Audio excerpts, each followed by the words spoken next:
Hello, everybody, and welcome to another session of Spiral Dynamics Live. Today, we have a very special session with Bett Bollhoefer, who is a certified yoga teacher, and so much more than that. She is a tech leader, a writer, and she is going to demonstrate some yoga techniques for us and explain the wisdom of yoga through the Spiral Dynamics lens. So with that, I hand it over to Bett. Thank you so much, Veronica. I'm so honored to be presenting today. And here is what I'll be talking about. So yoga and the spiral. This is my own creation, and we're gonna have plenty of time in breakout rooms to discuss it or all together as a group. If you have any questions or comments, my email address is bettworld@gmail.com. So my goal today is to inspire you to try yoga with a little bit a taster today. Things I'm not going to try to do. I'm not going to try to give you all of yoga philosophy. I'm not going to try to explain how yoga has been bastardized by modern Western culture. That could be its own lecture. I'm not going to try to explain all the different types, hatha versus kundalini versus Iyengar. I am really going to just try to give you a little taster. My overview for this session is going to be a little story about myself and how this has impacted my life. And then I'm going to do a little mini yoga class that you can stay in your seat. You don't have to go anywhere. You don't have to have any props. You don't have to warm up. It's actually something you can do at your seat, at your work, if you want to, between meetings. So it's going to be really accessible. No previous experience required. And then I'm going to give this little presentation that I've sort of invented about yoga and the spiral. After that, we'll have time to talk as a group. So I am a ENFP in Myers-Briggs, and I'm a Enneagram 3. I don't know how many other people watching today have this unique combination, but I'm an extreme extrovert. My life is out in the world. I'm constantly thinking about how to make impact and change the world. And that's probably why I'm part of this group. But there are a lot of negative consequences of this combination of personality types. And I am a workaholic. My friend Ariela and I are actually starting Workaholics Anonymous, not anonymous because we're very proud of it. If anyone wants to join, we're happy to have you. So I am a severe workaholic, and this has led to a great deal of physical and mental problems that I have. And I have a feeling I'm not the only one, but I tend to live in the world of ideas. I'm trying to solve world hunger and economics and the future and tech and all of these things. My head is always swirling, and I tend to get in this tornado of ideas and excitement. And what happened, I'm going to actually tell you a true confession this morning, is that my mother died in 2019. My mother died. And it was on a Friday night that I found out. On Saturday morning, I went and ran a 6-hour budgeting meeting with my non-for-profit group, which won't be mentioned. And everyone kept asking me, like, Beth, don't you want to take some time off to like mourn or work, just some time? And I'm like, no. Work is going to save me. Work is going to save me. And I think this is a line which is really, like, it's such an innate line to me that it's almost hard to understand that maybe this is not everyone else's experience. So I am a complete workaholic. So a year after my mother died, I actually got diagnosed with pre-breast cancer. Not a lot of people know about this. And they detected it in a regular mammogram, and they did a biopsy. And I was like another whirlwind of like, am I going to die? It was really, really stressful. And that's around the time that I started doing yoga every single day. 275 days ago, I started doing yoga every day. And that has changed my life I was able to think clearly, and I actually was able to go get a doctor who was able to do DNA testing on the biopsy and found out that it's an extremely low chance of ever becoming anything, and that I really should just go on with my life, but focus on controlling stress. And so I do yoga as like my savior. Okay. It is not like I'm like, oh, this is something fun. It has really changed my life. So after about 3 or 4 months of doing yoga every day, I decided to do yoga teacher training. And I just finished that right before the holidays. So now I'm going to give you an example of how crazy, I shouldn't use the word crazy, how ungrounded I am normally, or just throughout my life, the patterns. I'm beginning to see the patterns in my brain. Even this week, all right, let's see if my husband's wearing clothes. Okay, even this week, I was like, I should become a lawyer. I should become a lawyer. This is how I'm going to make the world a better place. And during my meditation, during the week, I'm like, okay, remember, number one is health. I should not try to quit my job and go to law school because it's going to be extremely stressful. I have a mortgage to pay. But it just took a lot of days to come down from like, oh my gosh, this is my new idea. And so yoga is a grounding thing for me. And I don't know if anyone else has this problem with like coming up with these really great ideas. I think with technology nowadays, I have had like 20 different domain names because I come up with an idea for a business idea. I go get the domain name. I start trying to make the website. And like after just a few weeks, I'm like, this is such a bad idea. Like, this is not a good thing. We should not be doing this. All right. So that is my story. And now we are going to do a mini yoga class. So what do you need to do right now is nothing. You just stay exactly where you are. I'm going to move slightly to my yoga setup. So if you want to turn your video on, you can. Otherwise, you can keep it off. Either way, it's all good. So we're going to be doing this little teeny bit of yoga. And it's just going to give you a taste of the groundedness. If any of you have a problem with having too many ideas and you really want to learn how to focus and concentrate, this is for you. Now, these little bit of movements, you can actually do them wherever you are and whenever throughout your day.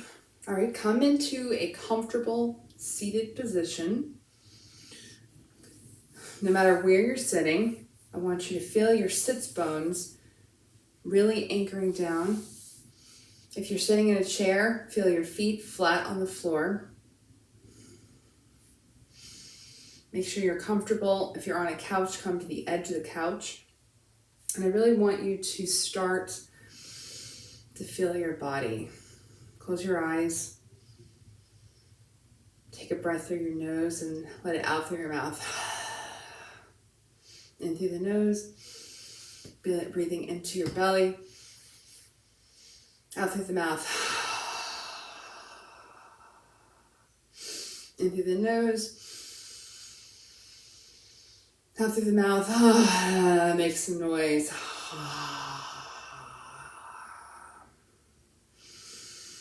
Take a moment to set an intention for this mini class that we're doing. How would you like to feel at the end of this class? We're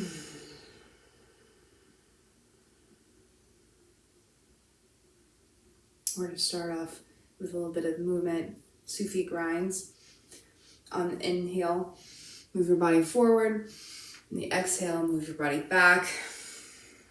Go as slow or as fast as you would like to. Notice your natural tendency. If you like to go fast, try slowing down. If you really like going slow, maybe try a little bit faster. Feel your spine articulate as you move. You're really feeling the rotation in your pelvis and your thoracic, your shoulders.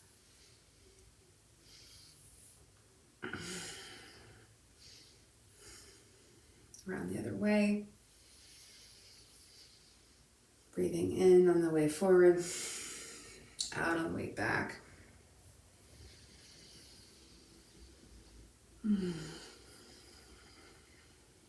Enjoying your flexibility.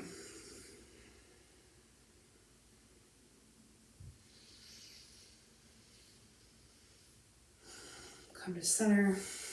Now we're going to do some spinal flexions, starting with our sits bones, rolling back and forth. Put your hands in the center and really rolling on your sits bones. Inhale on the way forward. Exhale through the nose on the way back. In through the nose, out through the nose. Go slow or fast. Make it small or big.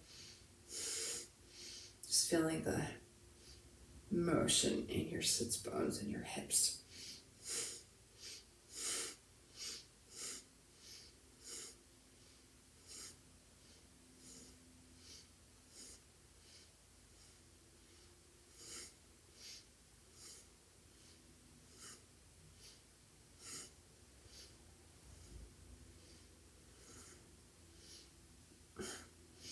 We're going to move this flexion and motion up to the thoracic spine. So take your hands, move them to your knees, bring it into your thoracic, which is between your shoulder blades.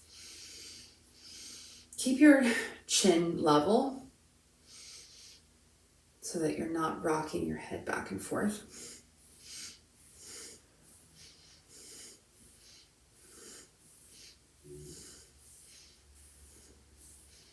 Bring your attention to your spine, feeling that flexion and that flexibility. Coming to center, we're going to do some motion back and forth with our shoulders. Take your hands to your shoulders. And if that's too tight for you, you can also bring your hands straight up. We're going to breathe in to the left and out to the right.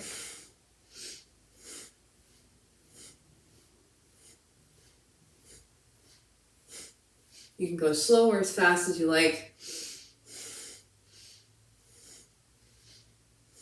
Don't go as fast as you can. Don't go as far as you can. Just slowly feel the flexion and the rotation in your spine.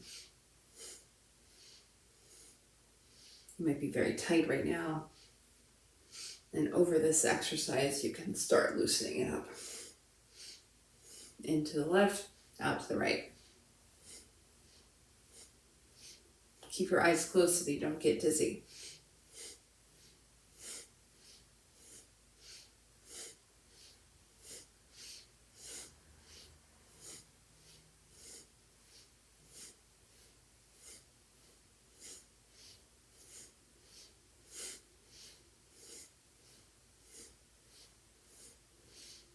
If you're feeling a little more flexible, you can extend your twist.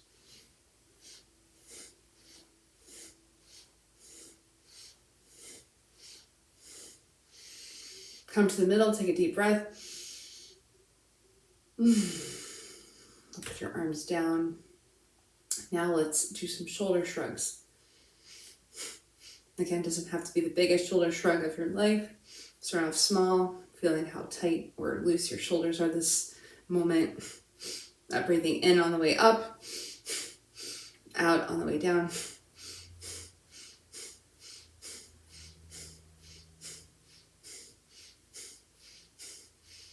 If you have any shoulder injuries, be very gentle.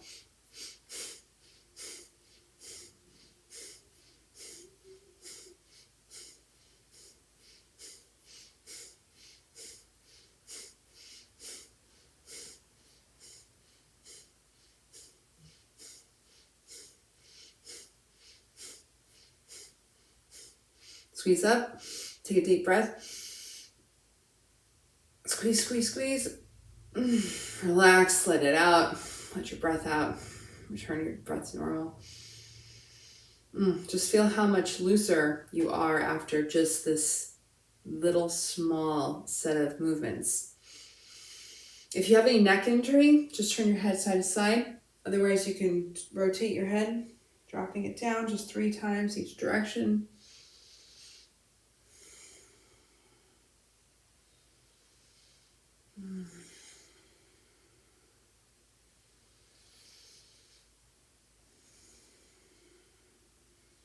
Other direction.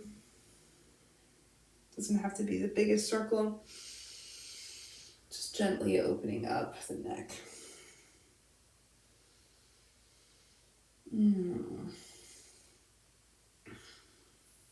This is a little sequence you can do at your desk between meetings. It took just 7.5 minutes for just that. Now we're going to move into something that's pretty challenging.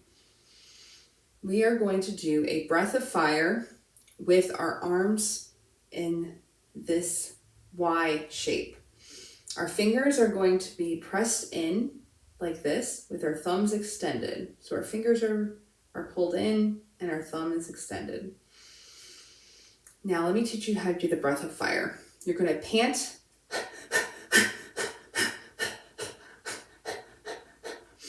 So try that. And then after you've got that, through your mouth, making your breath even out, put your hands in your belly so you can really feel it. So you're pulling your belly in and out evenly. So the breath in and the breath out is even. And then after you feel like you've got that, then close your mouth and do that through your nose. This is called Ego Eradicator. And we're going to hold our arms up and do that little breath for 3 minutes. So go ahead and reach your arms up, keep your eyes closed, and put your attention in your belly. You can breathe in and out slowly. If you're menstruating or pregnant, please take a deep, long breath.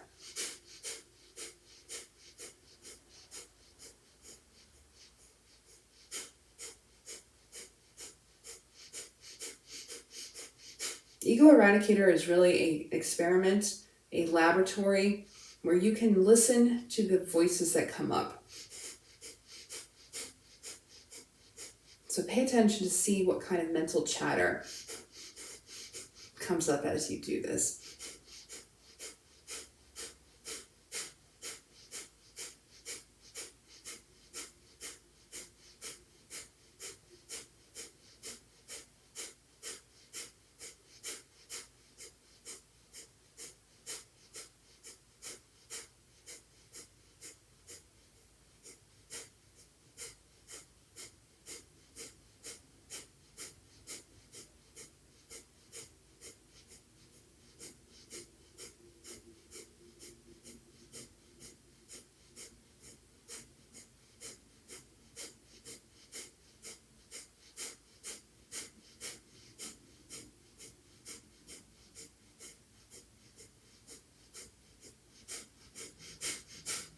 You may be feeling very warm. You may be hearing a lot of chatter. Keep going. If not now, then when?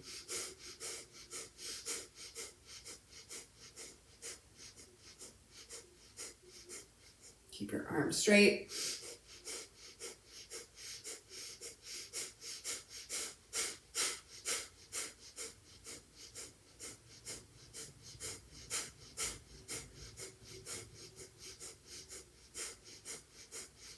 Last minute.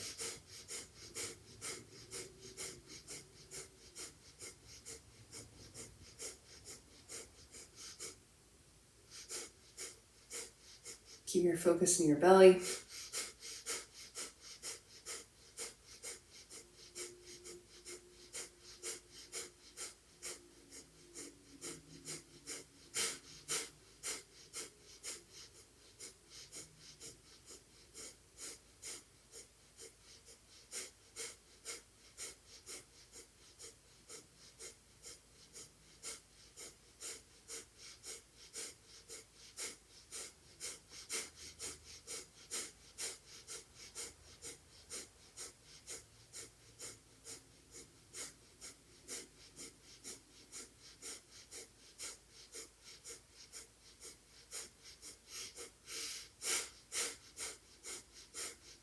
Bring your hands over top. Squeeze your thumbs together. Don't look, just feel. Squeeze, squeeze, squeeze. Take a deep breath in. Lift your pelvic floor up. All your sex organs, anus, pull them up. And pull the energy to your head. Push your hands together. Let go of the breath. Take a deep breath, a second breath in. Keep your eyes closed. Squeeze, squeeze, squeeze from your pelvic floor upwards. Let's take one more. Let that breath go. Take another deep breath. Squeeze from the base to the spine. Base up your spine to your skull.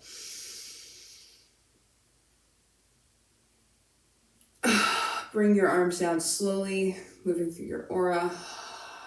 Let the breath out. So put your hands in Gyan Mudra, which is 4 fingers and thumbs touching. We're going to start with your root chakra, which is between your sit bones. Then you go to your sacrum, which is halfway between your pelvis and your belly button. That's your sacral. This is where all of your creation is. Then we'll go to the navel center. This is where your power, your assertiveness comes from. Move to your heart. It's where we love. Then we go to our throat, which is our personal expression. Move to the third eye, our thinking, critical thought brain. And then we move to our crown, which is enlightenment, connection with the universe. We're going to do a mental drishti at each of these locations with a small sniff in.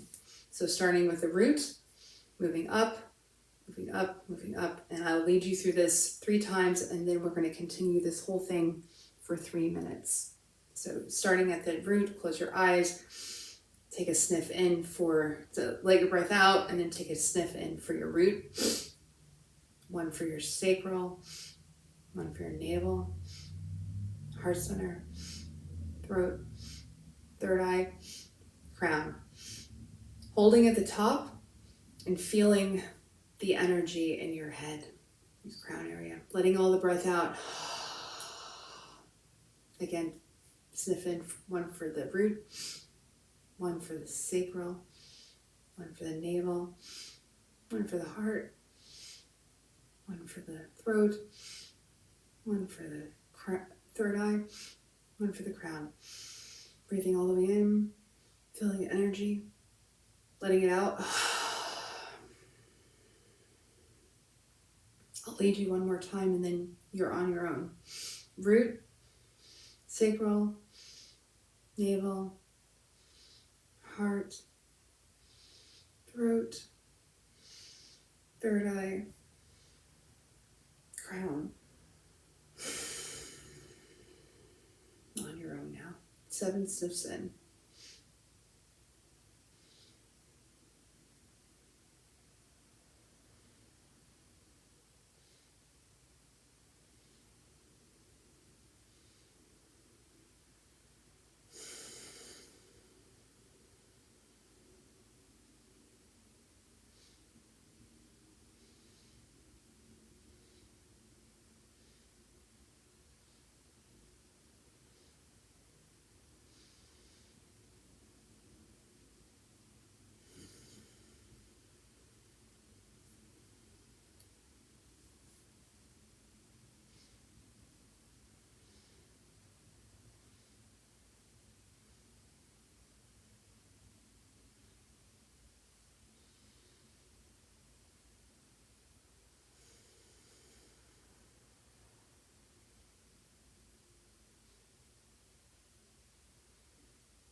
let that go. We're going to now focus in on the breath coming from the tips of the nose, the nostrils, up through the corner of the eyes, into the center of the brain. This is going to be a slow hum meditation. On the in-breath, we're going to mentally hear the word so, and then hum on the out-breath, mentally hearing the word hum. So pay attention to the feeling of the air coming in through the nostrils, visualizing it coming through the eyes into the center of the brain. We'll again do this for 3 minutes. So mentally saying the word so, and then hum.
Again, use this as a place to listen to the mental chatter, see what's coming up.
All right, gently coming out of that breath, feel presence in your brain, the skull area, feeling energy and light there that we just brought so much attention to. Then bring the attention to just an inch outside of your skull. And expand it to all around your body. Feeling your whole body. Bring your attention to 6 feet around you, expanding your awareness. Feeling the furniture or floor. Expand it to the full room.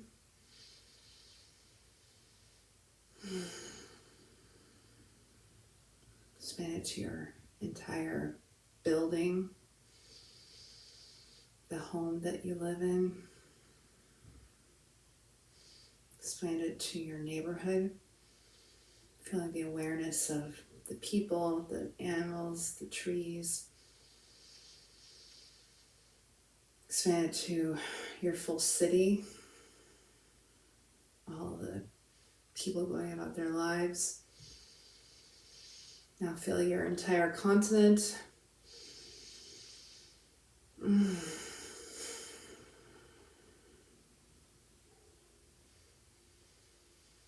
All the people, animals, and trees, plants, bugs. Now feel the entire globe. All of humanity, all of the life on earth, just going about their business, living, be fully aware. Expand to the full universe,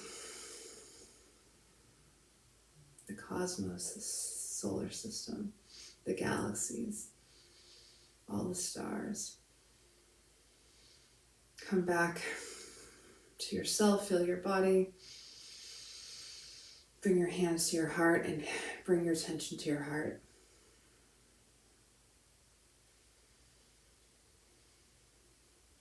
Remember your intention. Take this energy, this attention, this awareness of your own power, of all your chakras, the full universe, the globe, your city, your block, your home. Bring all that to your heart. And I'm going to do a little chant for you. Just listen. Om Bhuvasaha Tatsavitur Vaenyam Pargor Devasya Dhimahi Dhiyo Yo Na Prachodaya. Om Bhuvasaha Tatsavitur Vaenyam Pargor Devasya Dhimahi Dhiyo Yo Na Prachodaya. Om Bhuvasaha Tatsavitur Vaenyam Pargor Devasya Dhimahi Dhiyo Yo Na Prachodaya. Bring your hands over your heart and let's do one long Om together. Take a deep breath.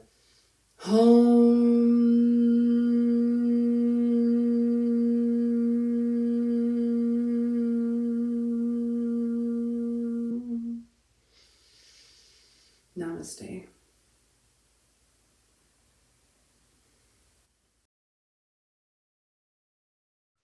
I will again, thank you. I'm going to now present the presentation of the day.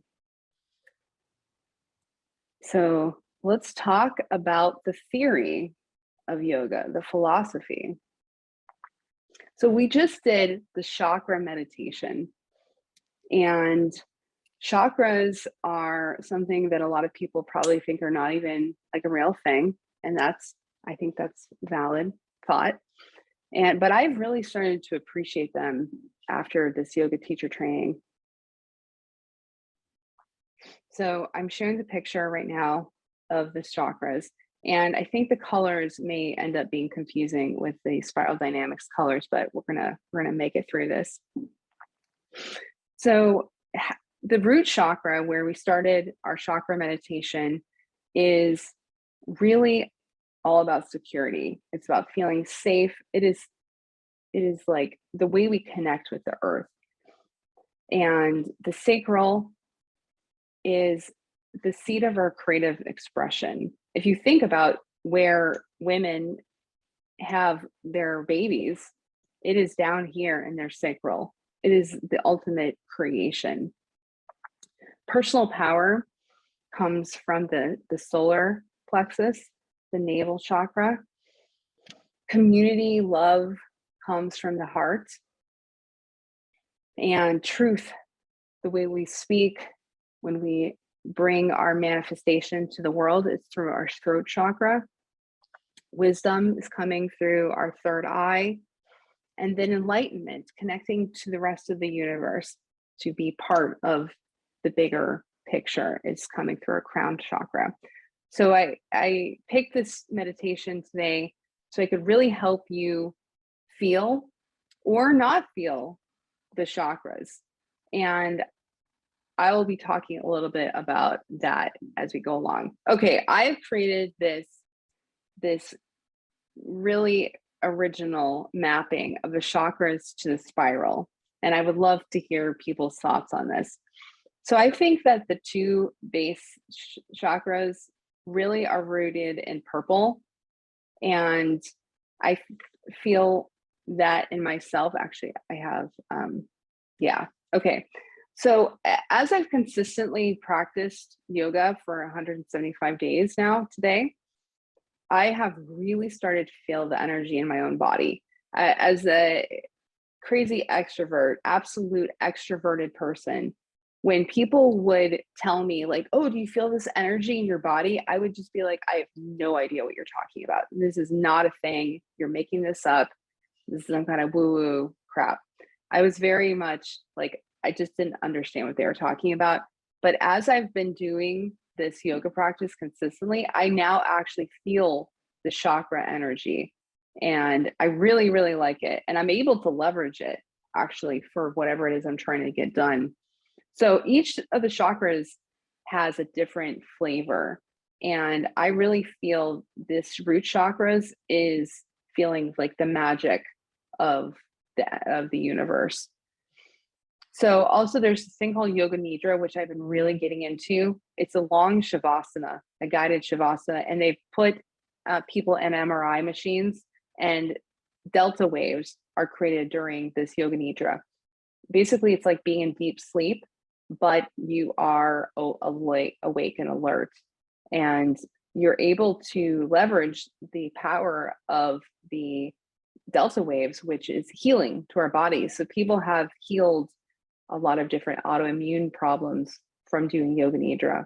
It's really a very powerful way. So I'm mapping the root chakra and the sacral to purple.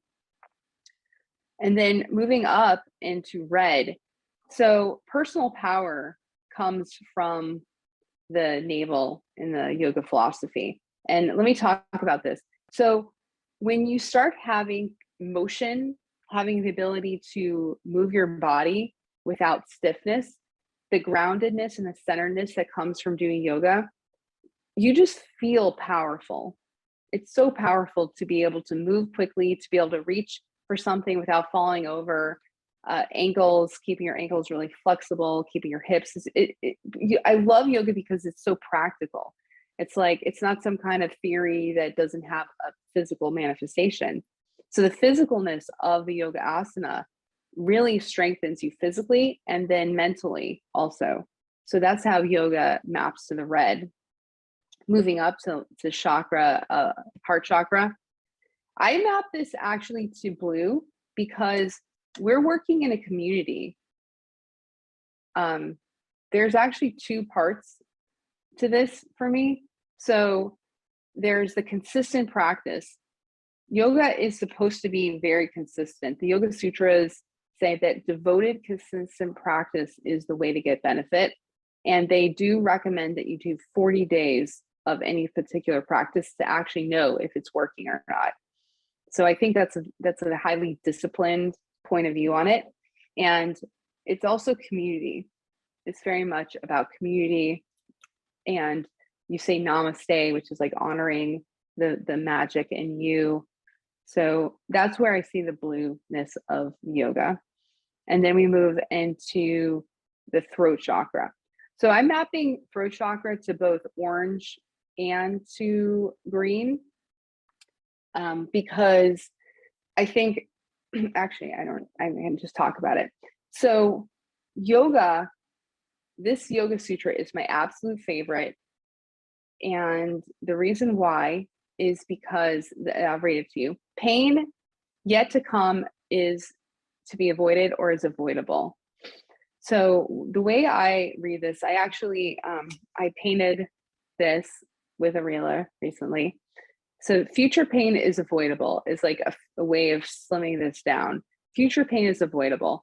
And the way I see that is that if you believe that future pain is avoidable, then you start thinking carefully about what is it that I'm doing that's causing me pain? Am I drinking all night and then having a terrible hangover and being late for work? Is that something I could change? Is it a pain that I can avoid? This belief, I think, is the difference between people who start making improvements in their life and people who just continue to wonder why their life is going down a spiral of pain and disaster. So I think asking yourself if you really believe, and asking your friends, like, do you believe that future pain is avoidable? Like, really having a conversation. And I think when we're at work, I know Barbara has a lot of things about, how to improve processes and make systems better. And that's also what I do in tech. It's like, if you believe that there's pain that's coming, can we predict what it is? Can we put risk analysis around it? And then can we figure out the best solution? So you can tell I'm still very orange, because this whole thing gets me super excited. So Yoga Sutra 216 is one of my absolute favorite. But I think it also maps to green, because this is the positive attitude. So Yoga Sutra 133, cultivate attitudes of friendliness towards the happy, compassion for the unhappy, delight in the virtuous, disregard, or sort of just actually, it's almost like acceptance. Like, there's wicked people out there. They're there. I'm just going to be okay. I mean, I'm not going to try to fix it. So I think this is the basic attitude of tolerance that the green meme really embraces. So I'm mapping both orange and green onto the throat chakra, which are both about really like bringing truth to the world. And then we go into wisdom. So the third eye is all about wisdom, which I think really comes into yellow, the integral, trying to integrate all the different aspects. And this is two of my favorites. So Yoga Sutra 1.2, which is the second one in the Yoga Sutras. Yoga is the stilling of the fluctuations of the mind. So once you start letting the fluctuations, all the mind chatter settle, then you can start seeing the patterns. You can start understanding that we need all the levels of our body and all the levels of the spiral to be successful in life and as a culture, as a society, as an organization. All of these things are there. We need to have the fluctuations of the mind calm so we can see the truth. And this one's 129. From this practice, all the obstacles disappear and simultaneously dawns the knowledge of the inner self. So I think that these are just super beautiful. All right, so if you have any comments or questions, send them to me. And now we can go into breakouts. So the questions, or we don't have to go into breakout, but I'm not sure. I'll let Paul decide.